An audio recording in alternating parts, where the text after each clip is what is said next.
office of the sheriff began through the reign of Alfred the Great in the mid-800s.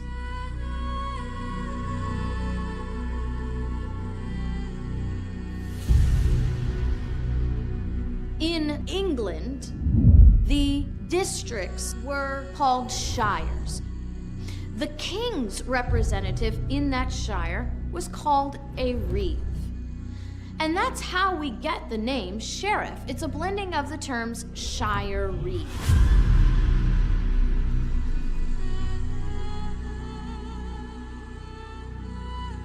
It was the sheriff's duty at that time to enforce the command of the king. And that's how it was for over 300 years.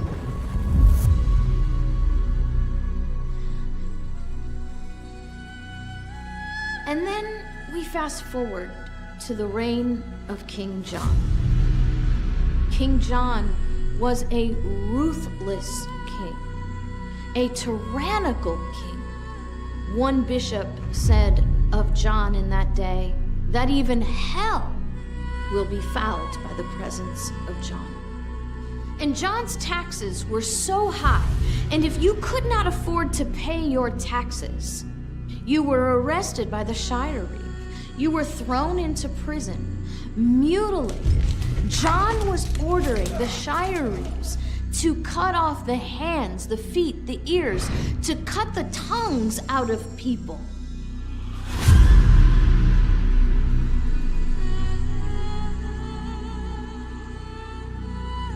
John is the king in the Robin Hood stories, but the shire reeve, the sheriff of Nottingham, is always the one doing the bidding of the king, going around and collecting the taxes. Most people in America will tell you that Robin Hood robbed from the rich to give to the poor. That's not true. Robin Hood was not a socialist engaging in redistribution of wealth. Robin Hood was standing against a tyrannical king. It was the sheriff of Nottingham doing the bidding of the tyrannical king. Robin Hood was not taking from the rich to give to the poor. Robin Hood was taking from the king and the crown the money that had been stolen from the people through oppressive and unlawful taxation, returning it to the people so they could live. Whether Robin Hood is a legend or a real person, the story of Robin Hood is Robin Hood giving people their lives back. Because you see, there's going to be a big rebellion against John. A big rebellion that results in a liberty charter called the Magna Carta of 1215. And through the Magna Carta, the shire reeve is transformed from a tyrannical, forceful arm of the king to a defender of the rights of the people.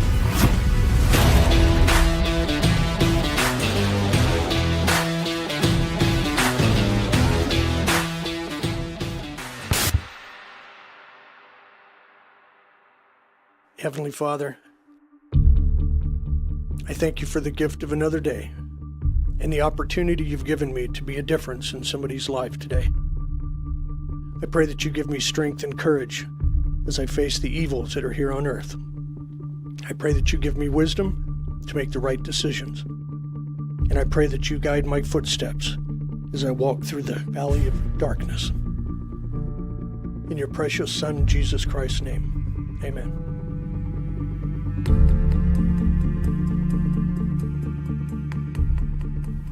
The office of the sheriff is more important than people realize. The sheriff is the ultimate local check and balance on the abuse of power in all government.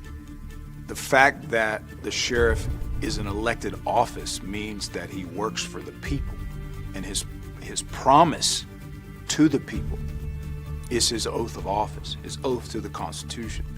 And that's why this is important. We don't teach this at the academies. We want to acquaint the people in their communities with the duty and role of the sheriff. And we haven't taught this for a very long time. You know, it's interesting, we used to know it. I mean, go dig out the movies from the 60s and the 70s where the federal agents, the FBI, show up on in the town and try to throw their federal badges around, and the sheriff comes on and says, you don't have jurisdiction in my town, or everything has to come through me. See, we used to know these things. But a failure to educate combined with an agenda to revise the role of the sheriff, almost quite ironically back to the role that we came from, is why our sheriffs today don't understand just how important they are, just how vital they are to the defense of our rights, our life, our liberty, our property, and why the American people don't know this standard of the sheriff. Why is it that the police academies all across this country never address the oath of office? Yet every single cop has to swear an oath of allegiance to the Constitution. Why don't we examine what the role of law enforcement, of sheriffs, of chiefs of police, what is our role in the protection of the American Republic, of our constitutional republic? The ultimate goal of all three branches of government, and we're the executive branch, we're the executors of the law, is to protect liberty. And if we have to do that against the FBI or the IRS or the EPA or the CDC or the USDA, then that's our job. Sheriffs, let's do our duty and protect the people from all enemies, both foreign and domestic, as we've promised to do, and save our country. We have the power. If the sheriffs of this country will just unite and be unified in keeping their oath of office and defending the American people against oppression and abuse of government, we could take back our country tomorrow. The office of the sheriff is so the individual never has to stand alone in defense of their liberty. If the duty and the purpose of the sheriff today was just to blindly enforce the law, Almost like a henchman of the king, then what was the purpose of the 180 transformation in 1215? all history is a development, is a progression of people learning lessons from circumstances. It's that whole transformation that occurs in 1215, Clause 61 of the Magna Carta, that gives us the strongest evidence, the strongest foundation for understanding that the sheriff is our defender. Answerable directly to the people. That's a critical development. And so what you have is the people standing up as a whole in defense of their rights, a rebellion against the king. And as a product of that rebellion, their victory over a tyrant who was using the violence, the force. This is the beautiful part. A tyrant of tyrants' ages using the force of a sheriff to be his arm of oppression, mutilation, and murder. And the people say, no more tyrants.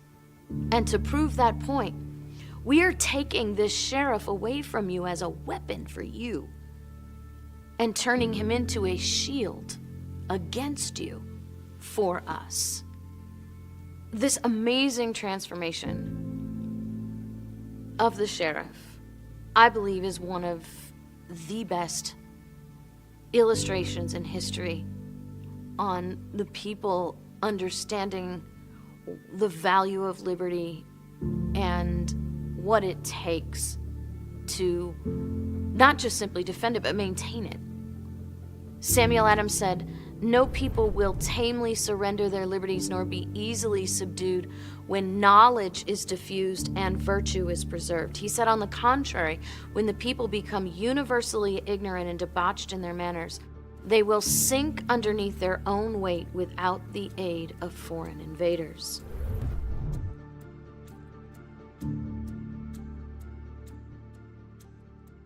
In 1776, our founders did some really great things. And a lot of times we think that that great thing, the one thing they did for us was declare independence from Great Britain. Well, in reality, even more magnificent than that was their step forward to not just simply declare independence from Great Britain, but to declare independence from kings forever.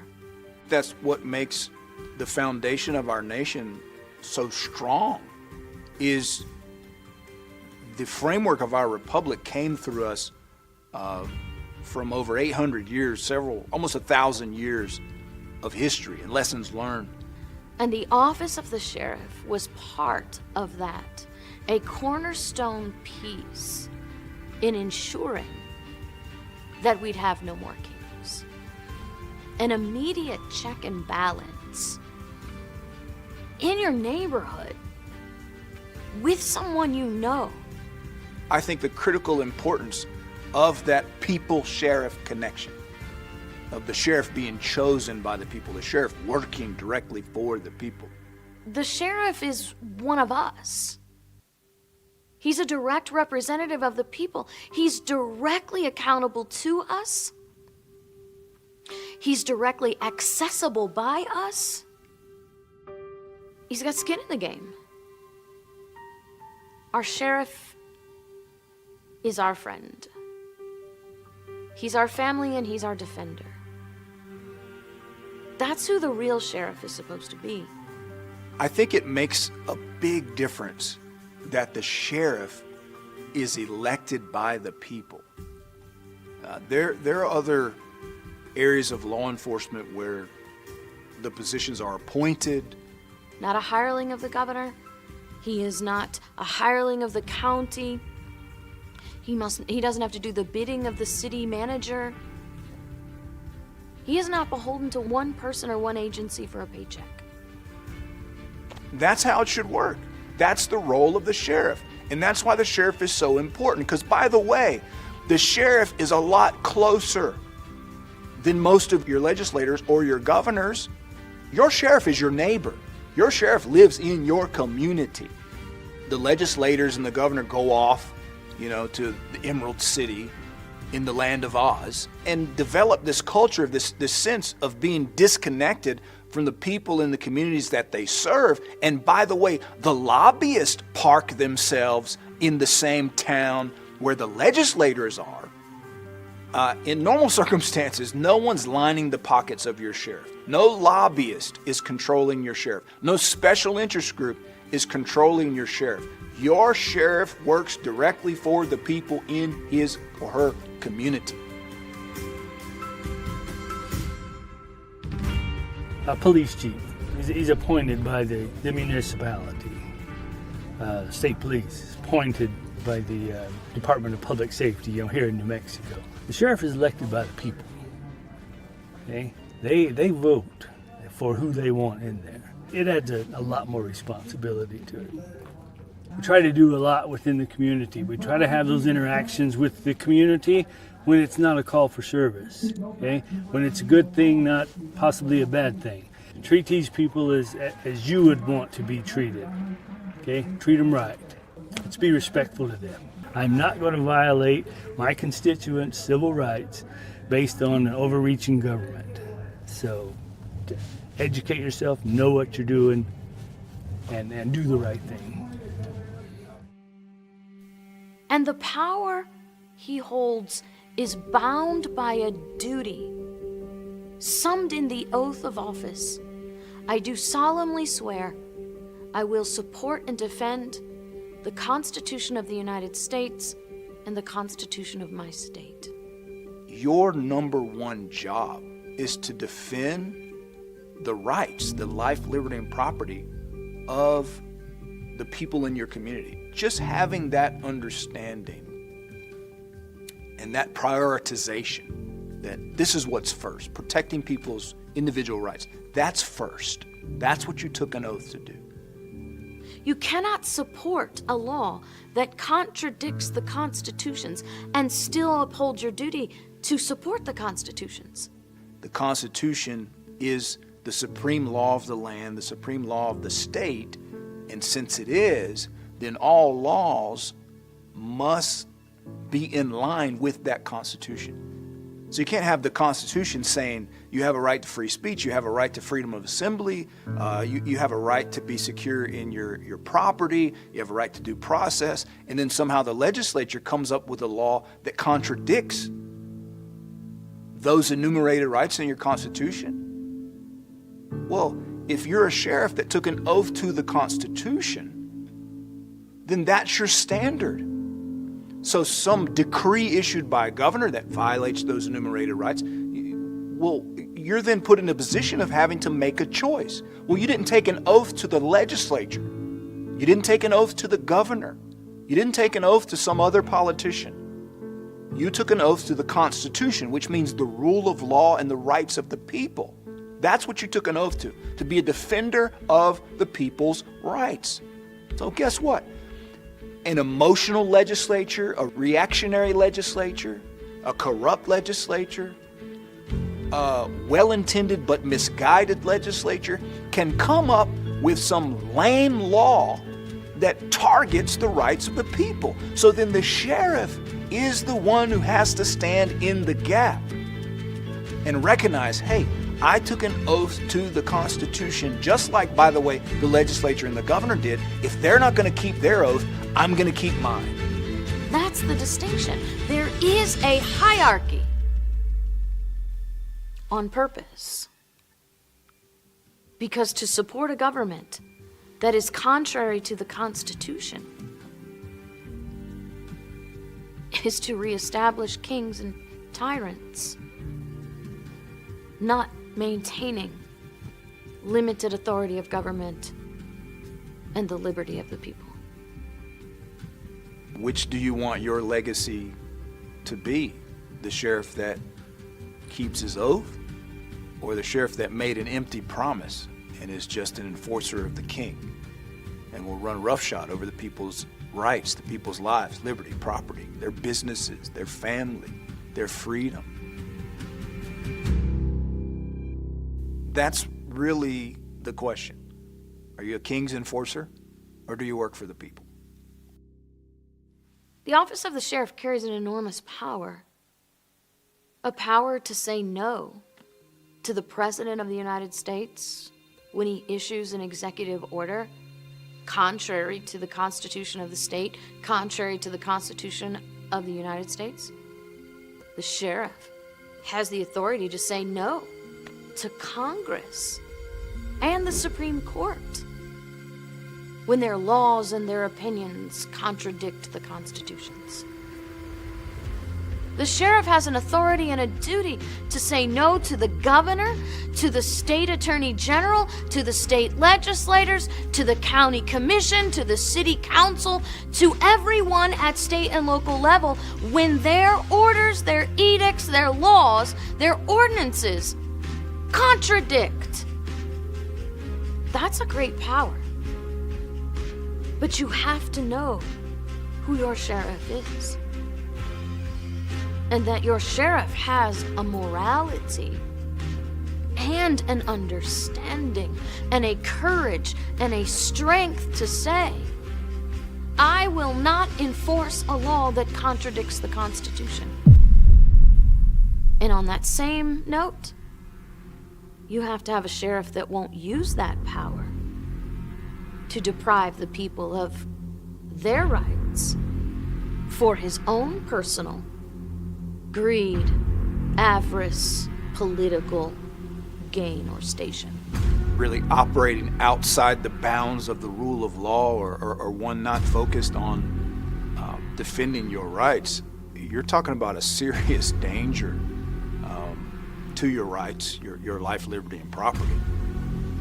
You don't need a sheriff, like the sheriff in Hillsborough County, Florida, for political reasons arresting a pastor for having church. My name is Rodney Howard Brown, and I pastor the River Tampa Bay Church. I realized where we were headed because I could see the telltale signs, what they were planning to do with the lockdowns. I called our sheriff, and who's a friend of mine. I said, Sheriff, they're going to lock everything down. I said, we are an essential service.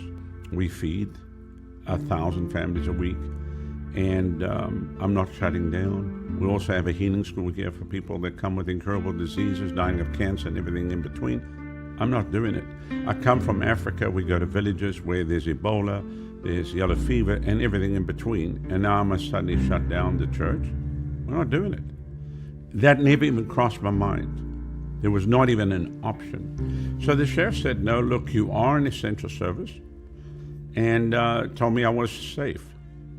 And the media came after him. And of course, I got arrested. And I had helicopters over the roof.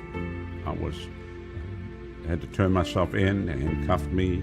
I was in the slammer probably 40 minutes. And they called me the COVID guy. I knew what the law of the land is. The supreme law is the Constitution. That no governor, no mayor, no city councilor, no president can make an order and call that the law. When the founding fathers put together the Constitution, they were in the middle of a major, actual fact, real pandemic at the time. There was nothing in the Constitution that says this Constitution is now suspended, or in the unlikely event of a pandemic, the Constitution is suspended. Absolutely not. So I knew that I had the law with me. Well, the bottom line is everybody was horrified. I'm the first pastor to get arrested like in 150 years, keeping the church open with 2 bogus charges for endangering the people, which we didn't, and then breaking the law. We never broke any law, and we never endangered anybody. We have 4,200 members on our books. We've never lost one member, not one member. We just purpose in our heart. We're not shutting down, and we'll never shut down. And we're standing against everything that the WHO says not to do. Can't meet, can't clap, can't sing, can't hug, can't have communion, can't baptize in water, can't dedicate babies, can't have you. Excuse me. I'm not bowing to you. I already know what my authority is, and I will never bow. Period. It's not even negotiable. The Lord has been very gracious and kind to us and helped us, and everything here at the ministry, because we would not bow, has literally exploded, and it's given people a sense of, if they can stand, if Pastor Ronnie can get arrested, I can stand too. We're not stopping. We'll never stop. We'll never comply. It'll be a cold day in hell with the devil singing Frosty the Snowman. We will never bow and we'll never comply. It's time for you to stand up and say no. And I'm probably going to irritate some people by what I say. They might not even use this clip in the movie. But it's time for some of you, put your hand in your pants and find your testicles and draw a line in the sand and say, this is not happening, not on my watch. What kind of a shepherd allows the wolf to come in and devour the sheep? Explain that to me. A shepherd is someone that protects the flock. A shepherd is one that would even take the wolf biting them to protect the flock.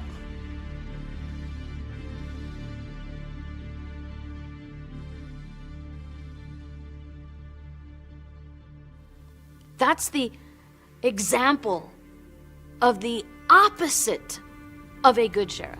Who would have imagined that we would be here 2.5 centuries after the founding of this nation, and you have a sheriff arresting a pastor for having church?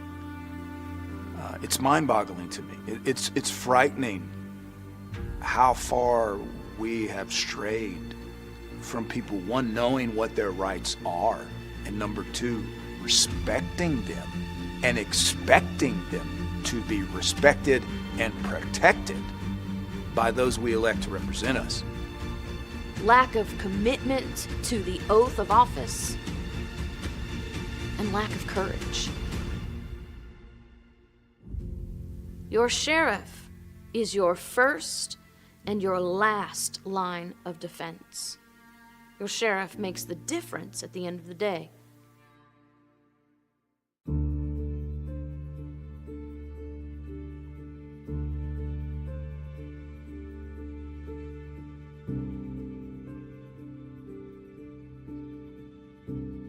When COVID hit, obviously everybody saw the behavior of so many people, including the church. It just seemed very chaotic. And I remember that moment when people were making, just fast decisions. We're shutting down, this thing's bad. No one knows how intense this virus is. And so I just paused. I got in my prayer closet and I said, Lord, what do you want us to do? He said, keep my lighthouse open. He said, this will be known as America's not just great storm, but great divide. We're going to seek the face of God. If people can't come to the house of God in the midst of chaos, where can they go? And it was really that simple. And then really the strangest thing, something I never thought would occur. One of the Sunday morning services, I go home, I've got a voicemail on the church phone. And the voicemail was from the New Mexico State Police. And the officer said that New Hope Revival Church is non-essential and must shut down. Hello, this is Officer New Mexico State Police. This is in reference to the New Hope Revival Church. We have a couple of complaints stating that the church is still open and running during church hours. Just to let you guys know that you guys are non-essential and this business should be closed down until further notice, until this epidemic is over and completed with, and until the governor gives orders to reopen. I felt the spiritual shockwaves of that moment. Like, we have just entered into a whole nother world. The day that the state police calls the church phone demanding we must shut down, and takes it a step further, verbalizes, you're non-essential. I listened to that voicemail, I paused for a moment and thought, okay, we're not shutting this church down. I knew I needed to connect with the sheriff. I knew he was the chief law enforcement of the region. I didn't know what this would look like, amongst the parameters of what was happening, but I knew, hang on here, I'm going to the sheriff. I was visited by one of the local pastors of the New Hope Revival Church. I said, Sheriff, told him who I was, though we probably know who we are from the community, and I said, I just received a voicemail from the New Mexico State Police. Says the New Hope Revival Church is non-essential and must shut down. I'd never forget it, because he'd come in and he said, Sheriff, I've been watching you sheriffs, specifically you, over the past couple of years, he said, and you guys have taken really hard stances in protecting our Second Amendment rights that are under attack in Santa Fe. And I said, listen, I saw 29 sheriffs stand for gun rights. I want to know if you'll stand for God rights. And he looked me right in the eyes and he goes, Pastor, I will defend you, even if it means I got to go to jail myself. And of course, being a student of the Constitution, it was, it's a complete document. The Bill of Rights is put in there because it's not just one that you pick and choose, and tomorrow we don't care about this one. I said I take the whole document completely serious. We're ready to go to war. I've got the sheriff. I don't know what this looks like. I don't know if the state police are coming back next week, but all I know is this sheriff just told me that he's willing to go to jail for the Constitution. And I knew at that moment I'm actually dealing with a real constitutional sheriff that's willing to wear a pair of handcuffs. I told him I'd be in touch with him, and I would come up with something. That we're not going to shut our churches down. It was interesting because, he came just like he's going to work any other day, cowboy hat, gun on his side, badge, and he said, Pastor, I'd like to address the congregation. I'm going to equip you on your constitutional rights, the stance, the God-given rights that you have to freely assemble. If any tyrannical governor or government seeks to trample on your rights, you need to know that I'm going to be that barrier between the government and the rights of this church. We started seeing the New Mexico State Police kind of, waiting outside the door. They weren't messing with the service. They didn't do anything like that, but then they'd pull in, and the sheriff's there. He's guarding the door. He really was. He was going to be that barrier. So a few Sundays in a row, he keeps coming. He's standing by the door. New Mexico State Police, there they are, thinking, okay, we're going to engage in something. The sheriff's standing there, and what I loved about our sheriff is he was really looking for a peaceful solution. He was not looking for a place of conflict. So I'd actually set a meeting with the state police, and we actually had met at the New Hope Revival Church. And he called a meeting. He said, I want to have a meeting with the New Mexico State Police myself. I believe it was the captain, or he looks at me and goes, now give us your opinion. And I said to him, I go, while y'all spend your career, I know you took an oath of office to defend the rights under the Constitution, defend my rights, but while you spend your career listening to this governor and obeying these mandates, I said the only thing worse than someone dying of COVID-19 is that they die of COVID-19 without Jesus Christ as their Lord and Savior, and they burn in hell for eternity. It allowed the pastors in the community to lay out their objections to this and lay out their case for it. Allowed the state police to lay out their case. And unfortunately, we're state police officers. It's the governor's order. We work for the governor. Our jobs are contingent and dependent upon it. And so we've got to do it.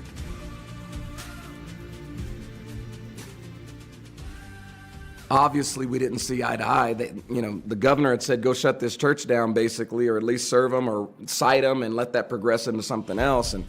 And I just made it clear, I will not shut this church down. We will remain open.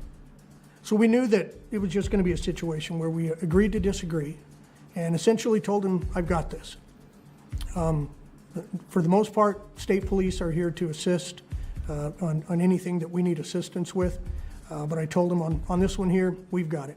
Just go ahead and back off. But that next Sunday, within a couple of weeks, I'm preaching on a Sunday morning, and I see the state police car through the glass doors. So about a week later, they got word. They had a couple of state police officers that were parked across the street from the church. They pulled in here, and there's still that sense of, it felt like harassment. They got a call. We're open, Obviously, we didn't. There's not an end to this. We had our conversation. We know we don't see eye to eye, but we thought we might have found a place of at least agreement. I'm not shutting down, and they need to consider at least the rights of the church. So the minute that happened, I knew it was desperate times call for desperate actions. And I'd remembered getting to attend Chris Ann Hall seminar in Albuquerque, and she had talked about the Shire Reeves. And that next Sunday morning, New Mexico law specifically recognizes that the sheriff has the right, under situations where there's an emergency that's been declared. I don't know, I don't think anybody knew. It was just something God had put inside of our sheriff. To deputize members of the community if necessary. And he deputized our entire church.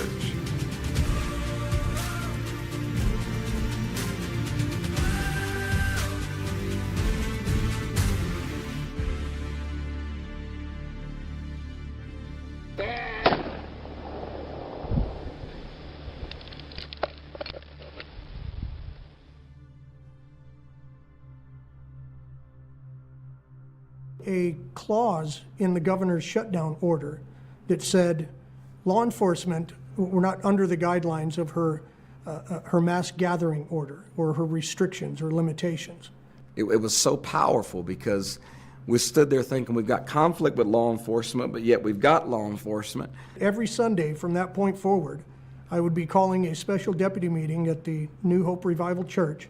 And I know behind the scenes, our sheriff was so adamant and so strong in this constitutional position that it didn't matter what ramifications, it didn't matter what the media was going to say about it, it didn't matter because, we had news stations contacting us. It didn't really matter to him what type of recoil came with this. We are going to defend the constitutional rights, the God-given rights that was given to this church to freely assemble. It shook the governor.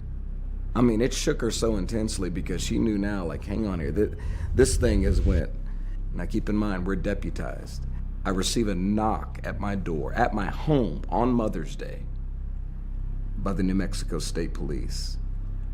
Actually showed up at the preacher's house and issued him a cease and desist order, telling him he had to shut the church down. And he goes, I got to serve you with a cease and desist order. And I said, hang on, didn't you take an oath to defend my rights? Yeah, I did, but this mandate, and they give me all this stuff. And I said, but I've been deputized by our sheriff. And he goes, really? As I told the governor in her office, that I'm going to use the provisions of the law just like she does. And if you're going to put a provision in the law that recognizes that the sheriff has the authority to deputize, especially in an emergency, members of the community, she was the one that was saying it was the emergency. And all he said that day on my doorstep is he goes, all I know is I have to serve you, Pastor, today. I have been sent here to serve you today. And we knew it was a direct, without saying it, he couldn't say it, but you could tell by the emotion and the feeling and everything and the verbiage that he used that was directly from the governor. I knew first and foremost that there's a separation of powers. The governor is not a lawmaker, she's a law signer. Even under New Mexico Constitution, it says that within 14 days of this order, she's got to convene a special session of our legislative body.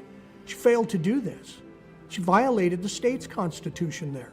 Why am I going to go in furtherance of violating the Constitution when we have a clear distinction between what her duties and responsibilities are and what the duties and responsibilities are of our legislative body? I'm happy to say that New Hope Revival Church remained open during the entire shutdown. Not a single case of COVID came out of that church.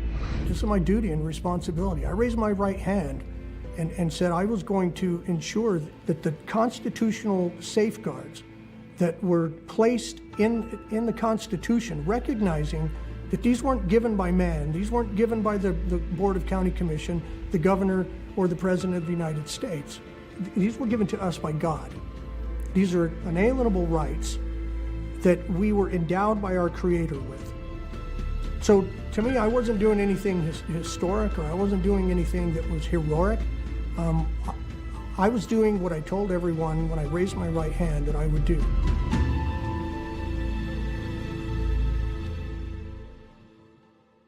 One of the greatest obstacles that we have in achieving a breakthrough in understanding regarding the sheriff is the mass media.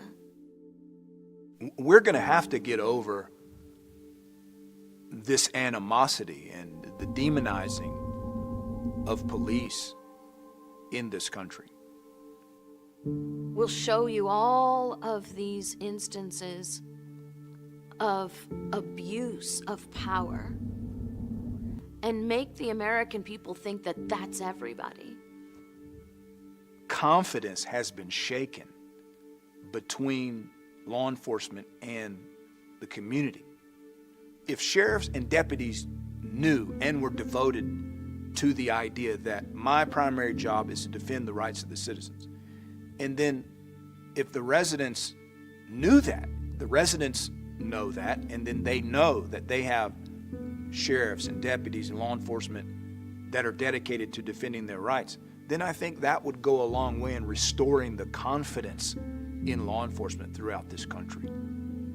We need accountability, but we have to work together. Law enforcement and their communities have to work together. I want the sheriffs, I want the deputies, I want the police officers to know just how important they are. As we began to talk to so many sheriffs across the country, I would ask them, why did you get into this line of work? I was sort of stunned at how consistent the answer was out of the mouth of nearly 100 sheriffs. The common answer was, I wanted to serve the people of my community. I just heard and felt this sense of service from the sheriffs, this sense of love of people. I've seen the role of the office of the sheriff, and you're in a place to really help the community, be engaged with the people, and you really work for the people. I wanted to be a sheriff. So you're there as a public servant to protect their rights. I've always had a really good relationship with our community. You know them by a first name basis. They know you by a first name basis. You see these people every day. I mean, whether you're having breakfast with them at the local cafe, you're going to the local football games, your kids are going to school together. So you really, it's like an extended family. You really get to know people. If they can't find you in their office, they know where you live at. They show up at your door. So, it's great. Well, it's something I've always wanted to do ever since I recall being in the 8th grade, thinking that, I really wanted to help people. It wasn't so much about catching bad guys, but we're in a unique situation that we can protect people from bad people, like criminals, but we can also protect them from government overreach, like a city mayor who's rogue or a federal government who's out of control. Being a servant is what it's all about. And as a sheriff, you're a servant of the people. They voted you in because they want someone who's watching out for them. My job is to represent the community, so I go out, I talk to people, I answer questions, I let them see a face to the name of sheriff. The only person who is the sheriff's boss, or the only people, are we the people.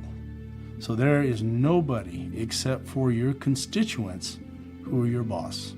And they want to see you out there doing what's right. We are 100% dedicated to this community, and we show it every day by being more than just policemen. Sometimes you got to be a counselor. Sometimes you got to be just a friend. And that's where we're at. Well, the role of the sheriff, obviously, is to protect the people of the county. I mean, that's the first role of government, is protection of the people. And when I say protection, I mean from the bad guy, and I mean from bad actors in government. To me, anyway, law enforcement's not about just arresting everybody that runs afoul of the law. It's about helping people, not only people that have got in trouble with the law, but helping people that are down on their luck. Really, the thing that I found brought me the most joy was being able to help people that needed help. People expect you to be available when they want to talk to you, and the door's always open. If the federal government and the state government or somebody is acting against the Constitution towards one of your citizens, you need to take a stand and protect the citizen. That's what you swore an oath to do when you swore an oath to the Constitution when you took office. I took my first oath when I was 18 years old when I joined the military. I swore to support, protect, and defend the Constitution against all enemies, foreign and domestic. I took it serious then, and I have not rescinded that oath yet, so I feel like I'm still obligated to that oath today. There has to be a commitment.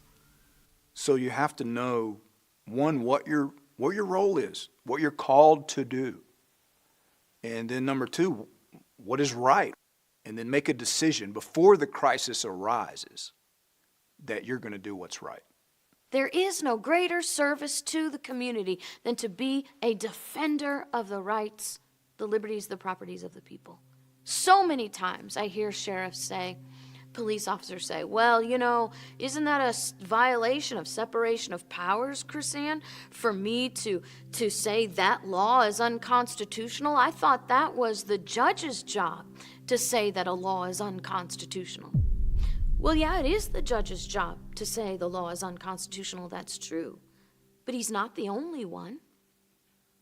Each branch, each person in government has a co-equal authority in check and balance. And the very oath of office says, I do solemnly swear that I will support, defend, protect the Constitution. That promise creates a duty to be able to know the difference between a law that is consistent with the Constitution and a law that is inconsistent with the Constitution. It is not complicated. One of the greatest deceptions that has fallen across America to the people of America, to our sheriffs, to our police officers, is this errant idea that the Constitution is extremely complicated and you must be a scholar of decades or a law professor or a politician to understand the Constitution. That is a lie. The people who wrote and ratified the Constitution wrote reams and reams, making specific reference to why they wrote what they wrote. We don't have to guess. We don't have to form think tanks. And we don't have to have decades of precedent. They wrote it all down. We just have to read it. Doing the right thing is not always easy. In fact, doing the right thing 9 times out of 10 is hard. Number one, the American people have been educated on the wrong things about the Constitution since the mid-1800s. You have people addicted to the provisions, the free stuff they get from government. They're gonna push back because they don't want you to rock the boat. Things that are hard are the things that have the greatest value. Thomas Paine wrote this in December of 1776. The harder the conflict, the more glorious the triumph. What we obtain too cheap, we esteem too lightly. It is dearness only that gives everything its value. If there's one thing that I want every person who's watching this, whether you be a sheriff, a deputy police officer, family of a police officer, a legislator, a governor, a person in your community, it's never wrong to stand up for what you believe in. It's never wrong to stand up for your rights. It's never wrong to stand up for liberty. Mercy Otis Warren, my favorite founding mother, said this: "We will stand against tyranny today, or our children will bow tomorrow." It's never wrong to do the right thing. So many sheriffs think that their job is to just simply enforce the law. No, Sheriff. That was your job 1,200 years ago under the king. Your job changed 1,000 years ago. This year, 1,000 years ago, your job changed from that blind enforcer of the command of the crown to a defender of the lives, the liberties, the properties of the people, not just simply against citizen criminals, but by very nature against an overreaching government. A government that's forgotten its proper role. A government that has forgotten, as the Declaration of Independence lays out, the purpose of government is to secure the rights that are bestowed upon us by the nature of our creation. When government forgets that, when people in government forget that and talk about taking property without due process, talk about locking us down without just compensation, without a jury trial, taking our properties, when those in government talk about disarming the people or restricting the arms and ammunition that we are allowed to keep and bear. When government and those in government forget its essential, primary, sole purpose is to secure our rights to do all these things. That's why the office of the sheriff exists.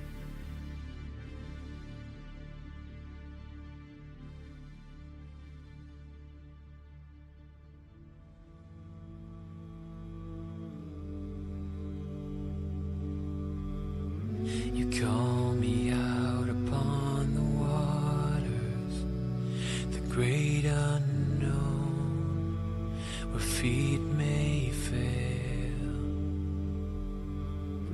and there I find you in the mystery, in oceans deep, my faith will stand, and I will call upon your name,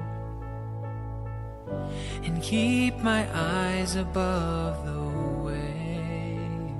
When oceans rise, my soul will rest in your embrace, for I am yours, and you are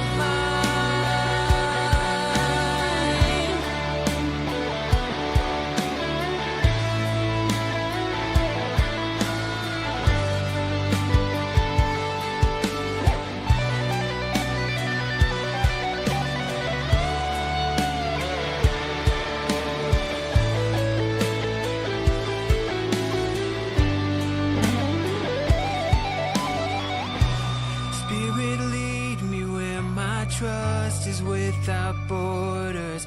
Let me walk upon the waters, wherever you would call me. Take me deeper